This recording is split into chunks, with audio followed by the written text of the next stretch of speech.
pembatasan sosial berskala besar atau PSBB. Ya. Nah, persiapan terakhir ini terutama dari segi teknis, ya, dari segi teknis, di mana ada tim pengendali ya PSBB itu yang dipimpin nanti oleh Pak Wakil Wali Kota, kemudian Pak Wakapolresta dan Pak Sikop, ya, Kodim, ya, 1501, Pulau Aman dan Pulau Nusa Pono, ya. Nah, kenapa? Karena memang dalam pelaksanaan PSBB ini dia pertama akan jauh berbeda dengan PKM, ya. Berbedanya di mana? Karena uraian tugasnya itu semakin tegas, semakin jelas, dan selain itu juga ada sanksi-sanksi, ya, ada sanksi-sanksi yang dilaksanakan. Itu sanksinya bisa dalam bentuk sanksi administrasi, juga bisa dalam bentuk sanksi denda, bahkan sanksi dalam bentuk penerapan hukum, ya. Nah itu sehingga seluruh SOP-nya, standar operasionalnya itu sudah kita siapkan. Nah, kita berharap pada waktu implementasinya dia jalan, ya, karena PSBB ini salah satu upaya untuk betul-betul bisa menekan, ya, pertumbuhan daripada perjangkitan COVID ini, ya, dengan cara memotong mata rantai. Kita kan ini virus ini dia berkembang itu karena pergerakan orang, ya, pergerakan orang. Nah, dengan cara ini kita mau hentikan seluruh itu kegiatan-kegiatan pergerakan orang, dan diharapkan itu akan berdampak tentunya paling tidak 35%, ya, dari kita bisa menekan laju pertumbuhan daripada COVID ini dalam 2 minggu pertama. Nah, bagaimana pembatasannya? Itu pembatasan itu ada 6 pembatasan. Yang pertama itu di sektor pendidikan, yang kedua itu di sektor sosial budaya, yang ketiga di sektor seluruh tempat-tempat kerja, yang keempat di sektor moda transportasi, ya, dan pergerakan orang. Kelima itu di sektor sosial budaya juga keagamaan, ya. Nah, dan 6 itu di fasilitas umum lainnya. Itu 6 sektor. Nah, tiap-tiap sektor itu dipimpin oleh penanggung jawab sektornya, ya. Misalnya untuk pendidikan itu yang bertanggung jawab itu adalah Kadis Pendidikan, ditambah dengan sub bidangnya itu 2 bidang. Nah, di bawah pendidikan itu baik itu yang sekolah maupun yang pendidikan non formal, misalnya begitu, ya. Itu didampingi oleh unsur TNI dan unsur Polri. Kemudian juga bidang-bidang lain juga sama, ya. Bidang transportasi, moda transportasi itu Kadis Perhubungan, kemudian dinas unit kerja itu Kadis Kepegawaian, ya. Kemudian bidang sosial budaya itu Kadis Pariwisata, ya. Kemudian bidang keagamaan itu Kabakesra, dan fasilitas umum lainnya itu ada pada pemuda olahraga. Koordinator pengawasan itu ada pada Komandan Kasat PPB, ya. Itu yang disiapkan. Nah, kita berharap sungguh sambil berjalan kita terus sosialisasi, ya, sosialisasi supaya masyarakat bisa memahami dan mengetahui. Untuk kegiatan-kegiatan, misalnya, ya, untuk kegiatan-kegiatan usaha itu dibatasi dari jam 8 pagi sampai dengan jam 8 malam, ya. Jadi toko-toko yang terkait dengan, kan ada yang toko-toko yang tidak boleh buka, tapi ada juga yang diizinkan buka, ya, yang terkait dengan kepentingan hari-hari, kepentingan ekonomi, macam-macam itu sudah ada semua dalam PSBB. Tapi dia berlaku dari mulai operasi jam 8 sampai dengan jam 8 malam. Kemudian semua toko-toko gerai, apakah itu Indomaret atau sejenisnya, itu semua malam tutup.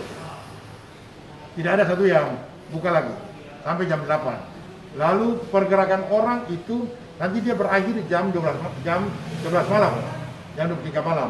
Itu nggak ada lagi pergerakan orang di kota itu, kecuali kalau ada sakit, ya, atau dalam perjalanan pulang, ya, misalnya dari luar kota menuju ke Ambon. Nah, itu dengan izin daripada tim semuanya. Nah, saya rasa itu yang paling utama itu. Termasuk juga kafe-kafe, restoran, rumah makan. Nah, itu semua bisa buka, tapi tidak boleh makan di tempat. Ya, jadi bisa dibuka, tapi itu dalam bentuk takeaway. Jadi pesan saja. Nah, sama sekali nggak boleh ada orang dulu makan di rumah kopi, rumah makan, ataupun restoran. Nah, itu misalnya begitu. Nah, saya rasa itu yang menjadi perhatian. Nah, ini akan diawasi. Yang ketat itu karena ada sanksi. Ada sanksi. Mulai dari yang paling kecil 50.000 sampai dengan 30 juta. 50.000 itu buat orang yang tidak pakai masker. Nah, pada waktu si penjali dia tidak pakai masker, itu dikenakan 50.000. Ya. Nah, siapa yang bertindak? Itu ASN PPNS, ya, pegawai negeri yang menjadi penyidik pegawai negeri sipil, ya. Nah, itu dong yang itu nanti backup seluruh oleh TNI dan Polri. Oke? Pak, rencana sosialisasi berapa hari, Pak? Sosialisasi mulai hari ini sampai dengan hari Minggu, ya. Kemudian dilanjutkan Senin Selasa itu secara persuasif. Hari Rabu baru mulai penindakan.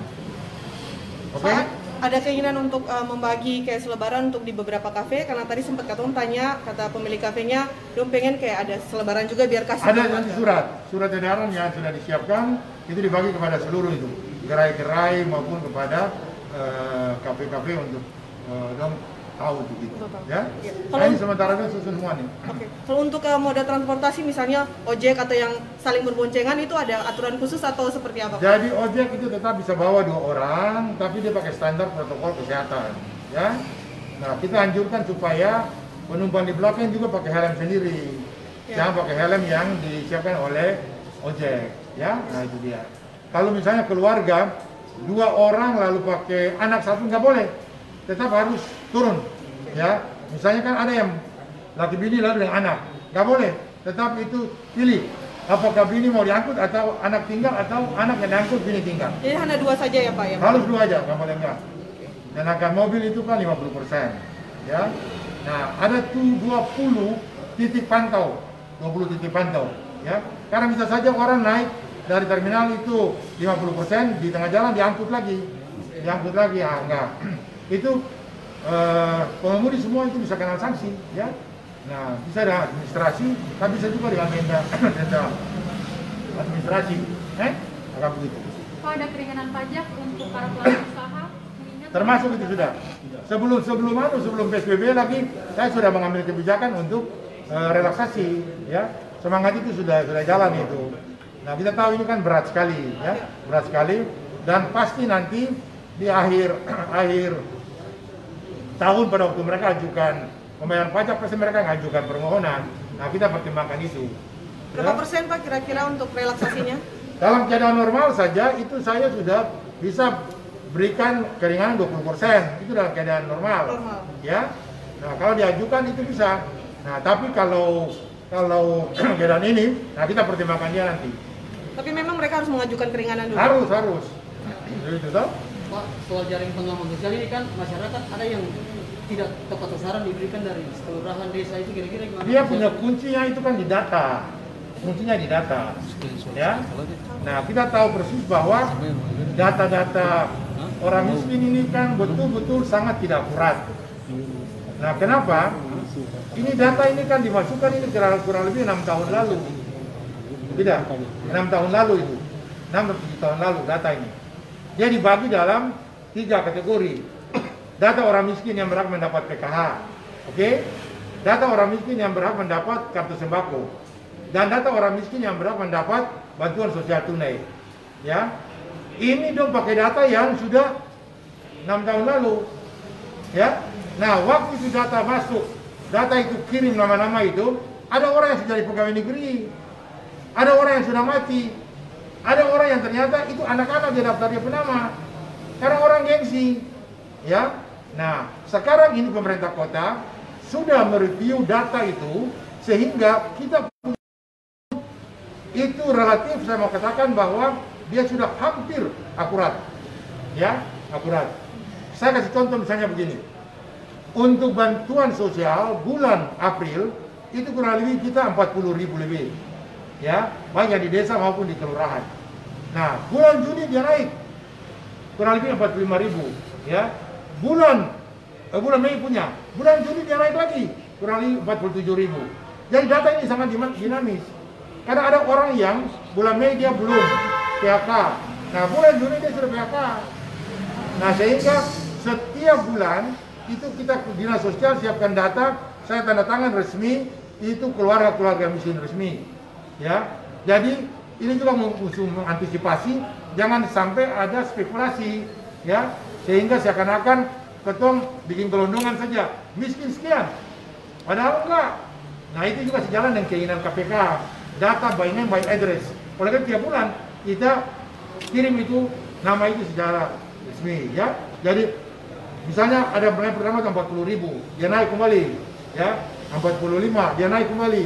Nah, sekarang ini ada kurang lebih 6.000 data baru. Ya, itu yang DPRD punya 1.000 orang, kemudian laporan-laporan masuk. Nah, ini lagi diverifikasi. Nah, kita nanti bantu lagi bulan depan. Dari 6.000 itu mungkin ya kurang lebih mungkin 2.000 sampai 3.000, itu kita bantu lagi untuk itu. Nah, kuncinya di data itu kuncinya. Itu dia. Oke? Terakhir Pak, untuk yang Jasira bagaimana? Untuk masyarakat Jasira tetap kayak biasa? Jasira tetap itu masuk, boleh masuk aja. Yang untuk pedagang itu mereka dikasih kartu identitas, tapi mereka juga harus bawa surat keterangan dari mereka punya raja, termasuk surat keterangan kesehatan. Oh, berarti aturan seperti yang PKM sebelumnya? Ya, ya. Tapi yang intinya itu KTP. Nah, KTP dan kartu identitas, ya. Sedangkan yang dari luar itu harus rapid. Kartu identitasnya apa, Pak? Sudah disiapin. Itu yang untuk pedagang, Untuk pedagang. Pedagang di pasar, ya. Nah, itu dia. Selain itu juga kita juga melarang untuk orang tinggalkan Ambon. Ya. Kita juga minta untuk kalau orang mau pergi ke Maluku Tengah harus juga rapid dari sini. Harus juga punya surat keterangan tujuan. Ya, jadi tidak bisa senangnya orang tinggalkan Ambon, itu dia. Jadi bukan mau masuk Ambon saja, yang keluar Ambon pun juga dipetasi untuk itu. Pak, kalau misalnya tenaga medis atau PNS yang tinggalnya di Maluku Tengah, nah, itu cukup dengan kartu identitas. Cukup kartu identitas, ya? Itu ya, Pak, ya? Kartu identitas saja. Dan termasuk juga pegawai yang tinggal di luar kota Ambon itu cukup dengan kartu identitas, ya, kartu pegawainya, ya.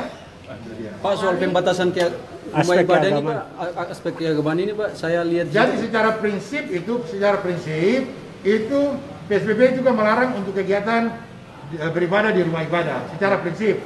Tetapi ada pengecualiannya. Nah, pengecualian bagaimana? Itu sesuai dengan petunjuk dari Kanwil Agama Provinsi. Akan begitu. Petunjuknya apa saja, Pak, kira-kira? Nanti Kanwil Agama Provinsi yang turunkan itu kita. Ya. Kalau di zona hijau masih bisa di ini apa ya? Di zona. Nah, Ambon ini kan nggak ada yang zona hijau. Ini merah semua bis. Oleh karena itu Kanwil Agama perlu mengaturnya.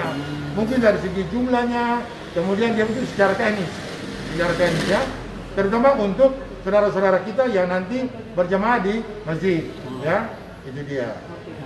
Pak Wali, PSBB ini kan diturunkan sebelum Kota Ambon memasuki masa puncak untuk pandemi. Ada data yang beredar bahwa di puncak pandemi akan ada 8.000 orang yang terpapar COVID. Jadi diprediksikan begini. Enggak. Jadi ini kita kerja semua dengan analisa daripada para ahli epidemiologi. Para ahli epidemiologi konsultan kita itu memprediksikan di minggu ketiga keempat ini dia tembus 300 yang terkonfirmasi, ya. Itu diperkirakan antara tanggal 24 sampai dengan tanggal 30, ya. Tapi oleh konsultan yang sama itu memprediksikan dia akan sampai dengan minggu pertama bulan Juli. Itu kalau itu karena kita intervensi sejak dari bulan April, jadi jumlahnya diperkirakan per hari itu 15 orang. Ya. Kalau kita tidak intervensi, dibayangin itu bisa terjadi 70 orang, 60 sampai 70 orang per hari yang positif. Domadi. Karena kita intervensi mulai dari April itu. Jadi Mei, April, Juni itu petugas kita terus intervensi itu. Turun kemana-mana, ya. Nah, itu hasilnya seperti itu. Bisa kita melandai saja. Kalau sama sekali kita diam, itu dia akan naik Dan tinggal 2 minggu tinggal kita berurusan dengan hukum saja. Dengan dia akan begitu. Nah, ini kita sudah prediksikan dia. Jadi mudah-mudahan dia setelah puncaknya, kita berharap bersamaan dengan PSBB ini kita tekan dia punya pergerakannya itu. Ya ini pasti di acara puncak ini PSBB berlaku. Nah, karena kalau itu terjadi, diperkirakan kita bisa tekan sampai dengan 35% untuk 2 minggu pertama. 2 minggu pertama, akan begitu. Targetnya 3% itu. Teorinya begitu, ya. Nah kalau itu oke, itu bisa diperpanjang, tapi itu dengan lebih fleksibel, toh? Kan kita lihat nanti. Pak Wali, ini soal perilaku masyarakat yang belum sadar ini Pak Wali. Saya mau minta pandangan aja. Kalau misalnya masyarakat masih tidak tetap sadar, apakah ini pandangan saja Pak? Apakah di kota Ambon ini akan penyebaran virus ini akan seperti di Wuhan atau malah lebih berbahaya Pak daripada Wuhan Pak? Jadi sebetulnya begini, ini PSBB, ini COVID ini kan bukan tanggung jawab pemerintah saja. Ini tanggung jawab bersama, ya, pemerintah dan semua pihak. Karena COVID ini dia tidak akan lihat kata alih wartawan kah, alih PNS kah, alih pemerintah enggak. Dia mau masuk aja, kan gitu. Sehingga memang semua harus bersama-sama, ya, bersama-sama untuk terlibat dalam kasus ini. Pemerintah itu tugasnya menggerakkan dukungan partisipasi dari masyarakat. Nah, kalau misalnya kita tidak bergerak, dipastikan bahwa ini korban akan lebih banyak lagi. itu yang kita mau bilang bodoh. Berarti bisa jadi sama dengan kasus-kasus pertama di Wuhan ya Pak ya? Artinya ini pandangan aja Pak? Menurut saya enggak. Oh, enggak. Menurut saya enggak. Sekarang ini kita sudah intervensi. Siap. Kita sudah intervensi jauh sebelum itu. Kecuali kalau tidak intervensi. Siap. Jangan disangka bahwa di kabupaten lain itu yang rendah, itu bahwa itu kondisinya, jangan disangka. Itu karena tidak ada intervensi. Ya, baik tracing maupun tracking itu. Oke. Ya, tracing dan tracking itu sama. Tracing itu melacak, tracking itu pelacakan. Ngerti? Jadi kalau tidak ada yang membuat pelacakan, ya itu sama dengan celakanya. Yang harus memberikan apresiasi buat tenaga medis ini. Walaupun dimaki, walaupun ditolak, walaupun dihajar, tapi tetap datang saja. Saya dapat telepon tadi dari Usaniwe, Pak ini betul ditolak Pak. Dia bilang sabar, ya nanti itu. Kemudian siang lagi pergi, masih ditolak terus. Kemudian lewat pendekatan, lewat ibu pendeta, lewat RT, ya. Nah kemudian juga akhirnya keluarganya ya sudah oke, ya. Nah ini kan soal wawasan. Karena satu peserta, satu penderita positif itu dalam teorinya itu dia memberikan perjalanan terhadap 2 orang. Ya kalau sekarang ketemu misalnya sampai dengan akhir bulan ini 300, itu berarti ada 600 orang di luar yang sudah terjangkit positif. Lo mengerti nggak? 600 di luar. Nah 600 ini yang saya punya tim itu turun untuk cari dong. Jadi semakin dong sembunyi, semakin penyebaran itu akan. Jadi masa efektif untuk rapid itu 6 hari. Ya, kalau 6 hari tidak dapat, itu dia sudah menyebar, kita saya tahu lagi. Oleh karena itu kita harus ambil langkah itu segera gitu. Kemudian Pak Wali, jika PSBB dalam 2 minggu nanti target yang ditetapkan oleh pemerintah kota 30% tidak tercapai gimana? 35. 35. Apakah ada pendekatan lain? Enggak, nanti dievaluasi oleh pemerintah pusat. Yang berhak untuk menetapkan PSBB itu kan pemerintah pusat. Kalau pemerintah pusat bilang itu belum ya berhasil, dia bilang harus diperbanyak, itu ikuti aja. Tapi kalau pemerintah pusat bilang bahwa enggak, ini sudah bagus, mengambil langkah ini, hasil ketemu itu. Berarti new normal masih akan sulit diterapkan di Kota Ambon. Jangan bermimpi itu dulu lah. Ya. Jangan bermimpi dulu. Nanti setelah PSBB baru kita lihat, wah ini sudah bisa kita bermimpi soal new normal. Kan new normal itu kan sama saja kan. New normal itu cuma semangatnya semangat adaptasi. Itu aja. Ya. Kan Presiden bilang, ini belum tahu COVID ini kapan selesai. Belum tahu ini kapan selesai. Tidak. Tapi kita tidak bisa tinggal begini terus. Harus perlu ada adaptasi. Adaptasi ini yang namanya new normal. Itu dia. Pak tadi sudah ditandatangani Pak? Sudah ditandatangani kemarin. Pak tadi di RS Salobar itu ada tim medis yang ditolak oleh warga Kita tadi. sedang Nusaniwe itu. Oh iya. Kita sedang Nusaniwe itu. Oke. Nah itu. Nah ini kan di mana-mana kan ditolak. Karena masyarakat juga punya persepsi masih anggap bahwa ini corona ini sesuatu yang aib. Padahal enggak. Ini kan bukan penyakit ini kan. Itu dia. Ya gitu ya. Karena ini don't talk thing. Ini kan